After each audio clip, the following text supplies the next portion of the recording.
revolutionary. And you're going to have to keep on saying that. You're going to have to say that I am a proletarian. I am the people. I'm not the pig.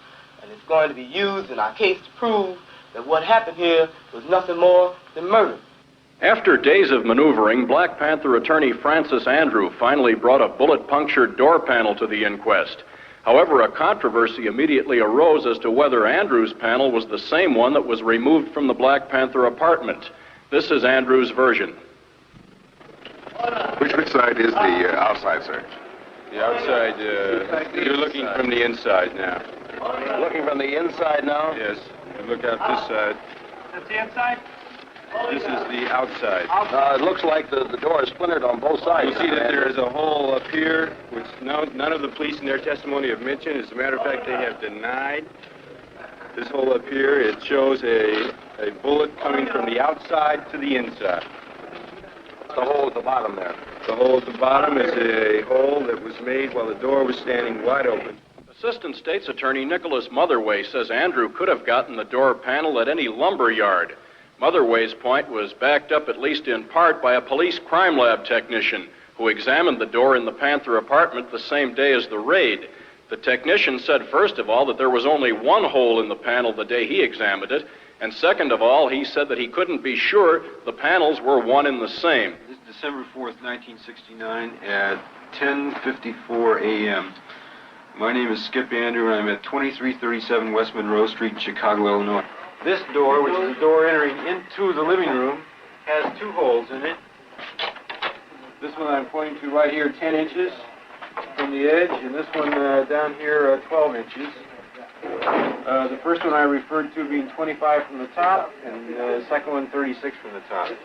Now, as you open this, there's also, of course, a knob door in this one. As you open this door, there's blood behind the door. The top hole shows that the bullet was incoming.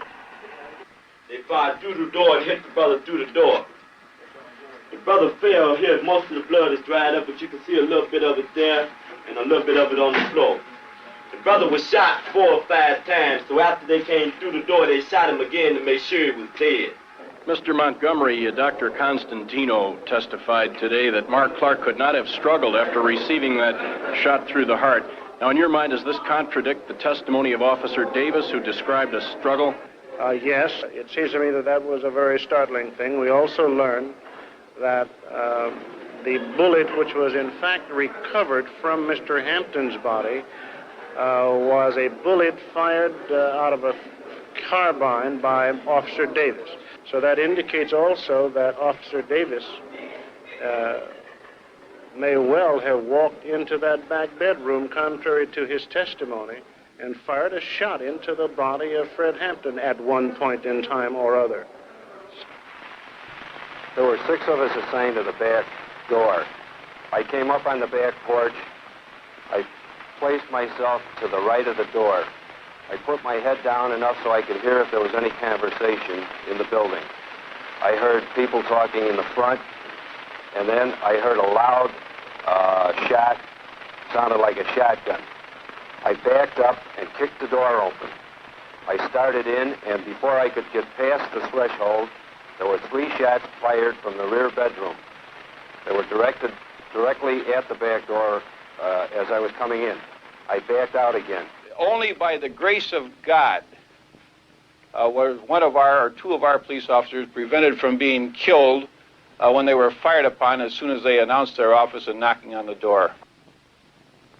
On December 11th, 1969, the Chicago Tribune carried a story.